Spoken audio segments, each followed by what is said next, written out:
Hello mga kaibigan, magandang araw sa inyong lahat. Ano ngayon, Net? May pasok? Wala? Wala, pero may trabaho. Bakit? Okay, dahil ngayon ay Labor Day. Tama, swak. Walang pasok, pero may trabaho dahil Labor Day. May 1 po ngayon. Mga kaibigan, updates muna tayo sa ating Litos Terraces in town. Crossing State of Taiwan. So, hindi pwedeng maka-shoot.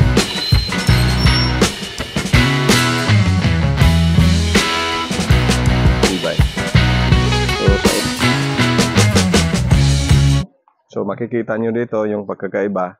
Dito sa kabila, walang shade net dahil walang tanim. So dito, tingnan nyo, naka-shade net, medyo makulimlim dahil protection nan sa ating mga tanim. Okay, so imagine nyo na lang kung wala itong shade net ganito kainit, siguradong hindi magsusurvive yung mga lettuce natin. Pero ngayon, alas 2 na net, nga 2 o'clock na in the afternoon. So kaya nang i-absorb ng ating mga halaman yung ganito kainit. So, dahil papalamig na yung strength ng ating sunlight ngayon. So pwede na nating alisin yung shade net natin. So ganito lang yan.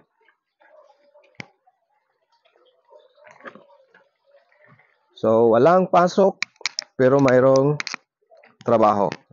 Dahil ngayon ay Labor Day.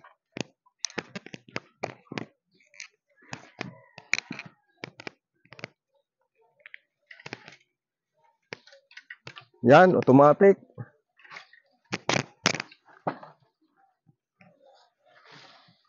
Patay, nag-iisip na.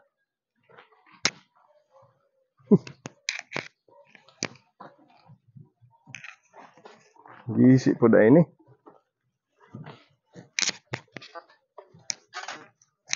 Hala.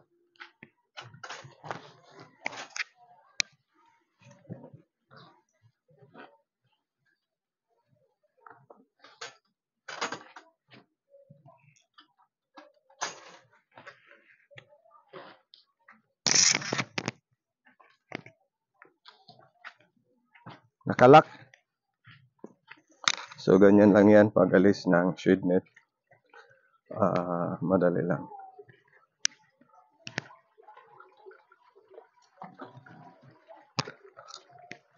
Click on my.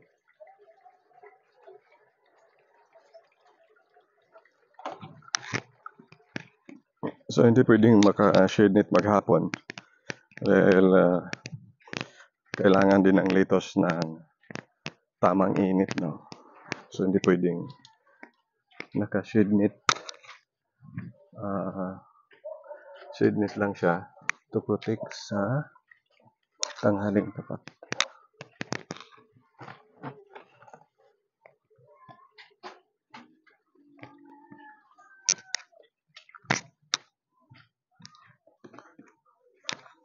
So, pag mga alas 2 na, pwede nang tanggalin. Hilain lang ito mga kaibigan.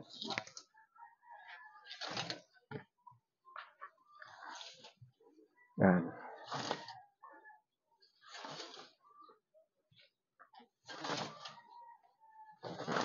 Ganito lang yan. Kadali.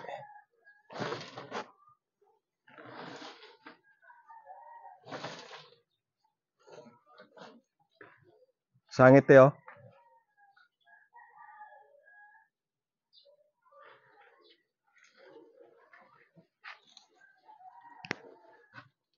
So, yan. So, dito tayo mga kaibigan. Mayroon tayong i-feature dito. Dito, te. Dere.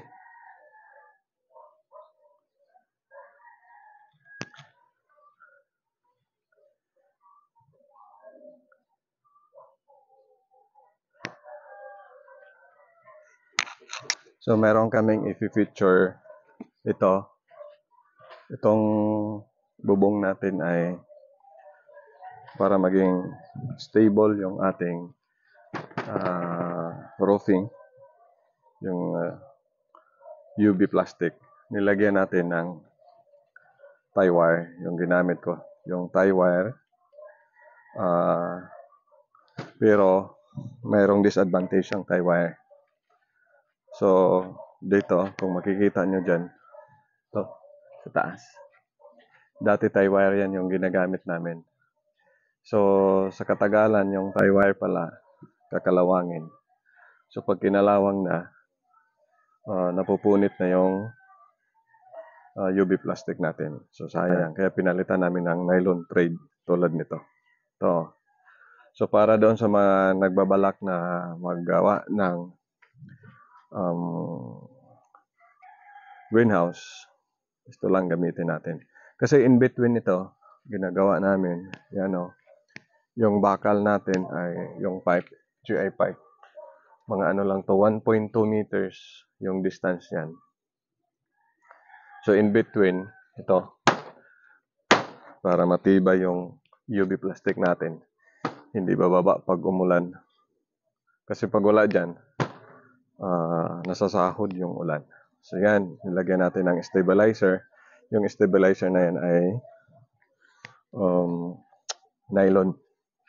Mabibili lang yan sa mga fishing supplies na marami yan.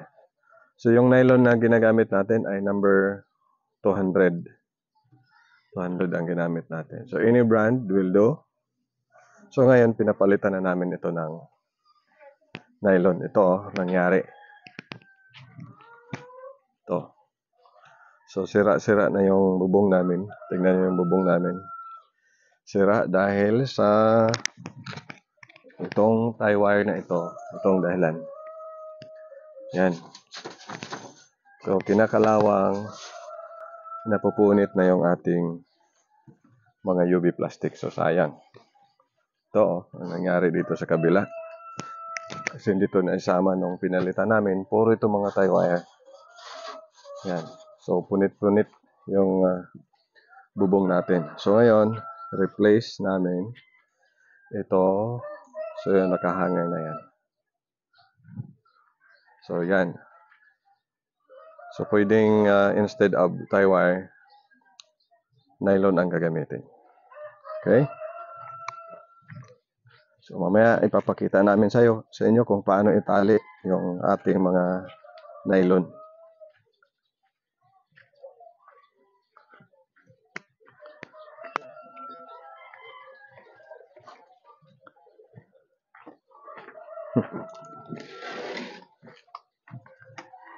So ito yung nylon. Ito. Number 200 itong nylon. Ito naman yung tie wire. Huwag nang gumamit nito. Instead ito ang gamitin dahil matibay. So sa ulan, sa init, okay ito. Pero ito, pag nabasa ng ulan, kakalawangin ito. Pag kinalawang na, nasisira na yung UV plastic natin. So yan. So bago tayo magpatuloy, huwag kalimutan mag-subscribe, like, and share para maging updated kayo sa ating mga videos, tutorial videos tungkol sa pag-aalaga sa mga dos and don'ts sa ating garden. Pagtatanim ng iba't ibang gulay, lalong-lalo na sa litos. Dahil ang litos ay masilan, no? Hindi pwedeng plant and forget.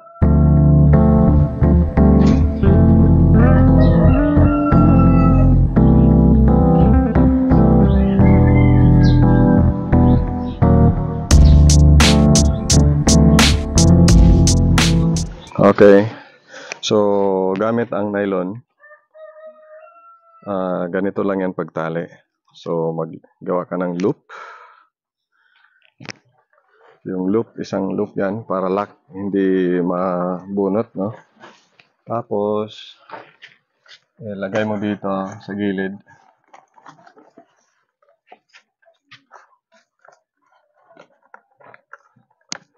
Diyan.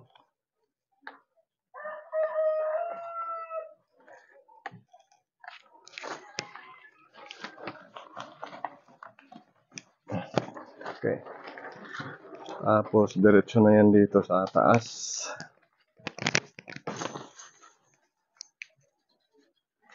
Ito yung nangyari sa bubong namin nung ginamitan namin. Pero matagal din bago kinalawang yung ating mga tie wire. Pero hindi maganda dahil napupunit yung UV plastic natin. Pag nylon, safe. Kasi itong nylon, hindi kakalawangin. Umulan man o uminit, walang problema ito. So, hindi ko ito napag-isipan. Kasi yung medyo mura yung tie wire. Yung 50 pesos lang yung kilo ang tie wire. Pero yung nylon is 350. Pero marami ang 1 kilo nito. Ayan.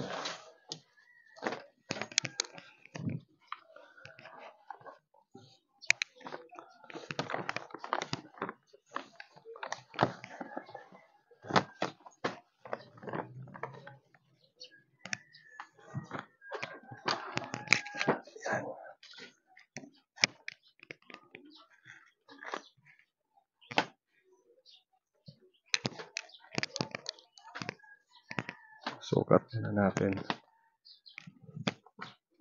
Sukat lang muna to kung magkasya. Kasi from end to end ito. Sinukat ko lang muna yung isa. Saka tayo mahal. Sobra, no? Ano pala? So, unong ugto nga. Kado pa. So, 1, 2, 3, 4, 5, 6. Kailangan natin ng 1, 2, 3, 4, 5 lang. Okay. So, yun lang ang paraan ng paggamit. Ito dati, tingnan nyo. Dati, tie wire yan. Kaya mayroong naka-mark na red. Dahil yan sa tie wire dati, yun, makikita nyo. Kitang-kita. So, hindi maganda ang tie wire. Kasi pag kinalawang na yan, magra-rough yung body niya. Maging matulis na. So, kaya niyang punitin ang ating mga UV plastic. So, mabuti na lang napalitan natin yung banda, isang buo na to. Pero yung sa kabila, hindi ko napalitan. Kaya ang nangyari, yun, sira. Plus, sa hangin. So, maganda talaga ang nylon. Kasi itong nylon, ginagamit ito sa fishing. So, kaya niyang mag-survive. Yung dagat, maalat hindi ito kakalawangin. So, magaan. Madaling gamitin. So, yan. So, yan mga kaibigan. Pagpatuloy namin mamaya, no? So, ito yung mga challenges natin. Kanina, mainit na mainit. So, nakikita nyo ano ang pagkakaiba sa mayroong shade net at saka wala. So, shade net talaga ang kailangan pag ganito kainit ang panahon. May umaabot ng heat index, pataas ng pataas. Kaya gawa na lang ng paraan. Tingnan nyo yung mga paint, nababaklas na dahil sa init. So, grabe talaga ang init ngayon. Ito, merong mga hindi nag-survive. Wala na. Patay na yan. Yung hindi masyadong na-transfer. Hindi magandang pagka-transfer. Nababaloktot. Wala na. So, palitan na lang yan ng bagong tanim. So, ganun talaga. Mayroon talagang hindi kakayanin yung sobrang init. Yung iba, okay na to. Ito, dire-diretso na yan. Walang problema. Kung makikita natin, mga happy face na yan. So, masilan habang ganito pang edad ng ating mga lito.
Daming challenges mga kaibigan, pero laban lang, sabi nila. Kahit walang kalaban, laban lang.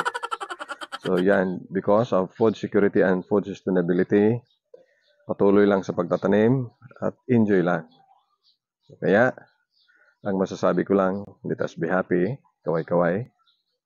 Let us be healthy.